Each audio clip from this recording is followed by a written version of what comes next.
For some odd reason, I'm having a tough time live streaming, so I'm just going to make it into a video. Welcome to HB RV Lifestyle, the podcast. I am the host, the Honey Badger, here to give it to you straight and transparent about the RV business, as well as other things. Good news on the motorhome sales ban front. As you know, there is no such thing as a motorhome sales ban, but we got some good news to solidify it even further. Is the House of Representatives on a federal level passed a bill, and I believe it was HR 1465 or 1468. Can't remember the last four digits off the top of my head, but what it did is a bipartisan passed bill that's now going to the Senate, will be passed in the Senate and signed by President Trump, prevents the Environmental Protection Agency and all the states from banning combustion motors. Now, it doesn't stop them from coming up with ridiculous smog laws, but the reality is the ban on gasoline and diesel motors, whether it's a car, a truck, a motorhome, is null and void. That 2035 deadline in California, as an example, dead in the water. Never going to happen. And I know that Mr. Governor Newsom, and other governors across the United States are crapping their pants because they're in their agenda to have everybody driving electric vehicles by mid-century is just gone out the window. Now, does that mean that California is not going to continue to try to do this cash grab of credits and things of that nature? No, I think they're going to continue it at least through this year. Here's what I believe will happen, and this is my thought process. The bill's going to get sent to President Trump. President Trump is going to sign it into law. California no longer, that CARB law that progressively gets you to electric vehicles across the board is going to be thrown out the window. And we're going to get back to some kind of normalcy. But I believe California will still have a requirement, and that will get battled in court, to have 8% of chassis or 11% of chassis be zero-emission vehicles. So I believe that's not going to stop. But I think future increases are going to become illegal. So, hey, Newmar, you panicked for nothing. Just saying. You know, just saying. You panicked for nothing. And here's the interesting part, and I'm gonna go back. I've said this probably 100 times already. The RV industry is not required to build electric motorhomes. Period. They're not required to build zero-emission vehicles.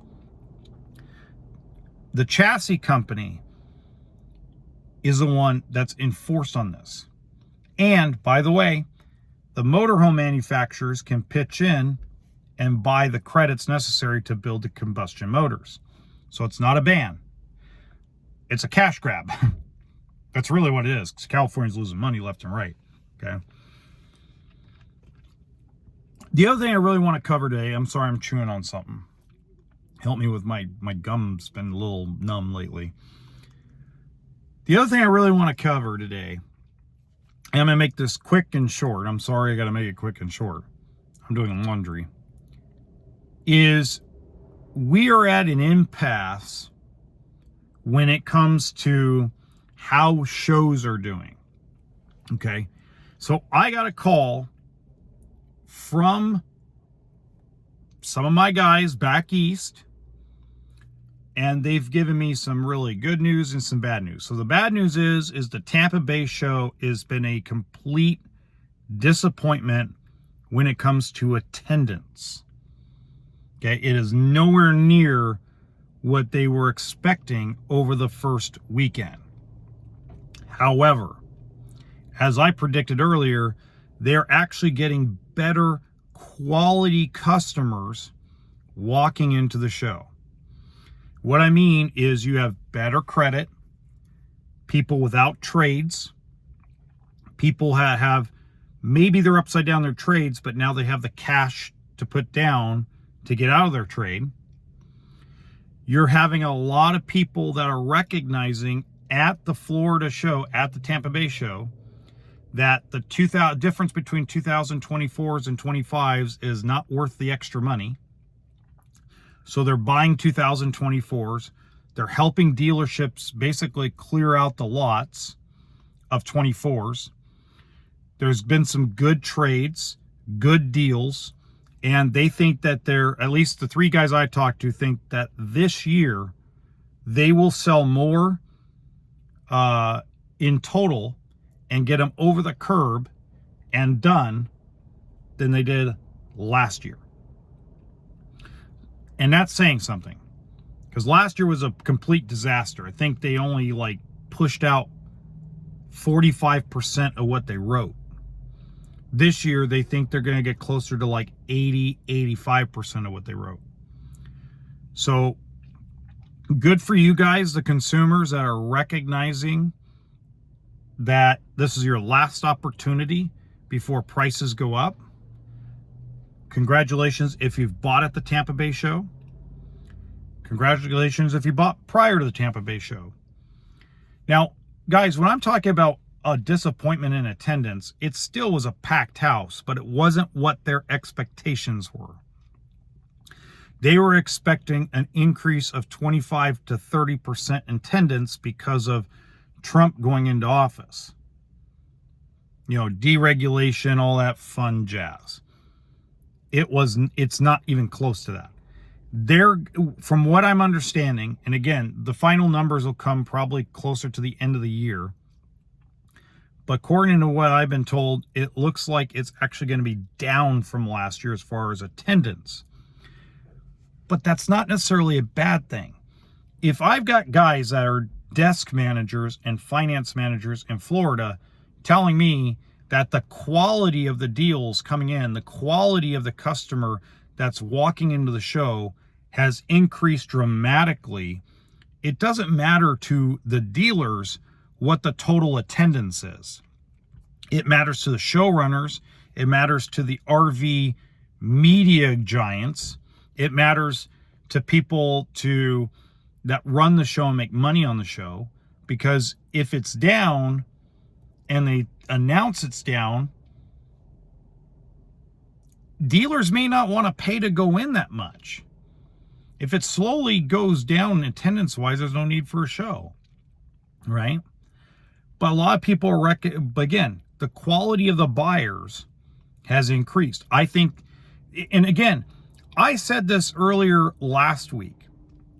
I believed that attendance at the Florida Super Show would be down significantly, but I believe they would sell more units. And I believe January, the RV industry will sell more new inventory across the entire United States and Canada than they did last year and even the year prior.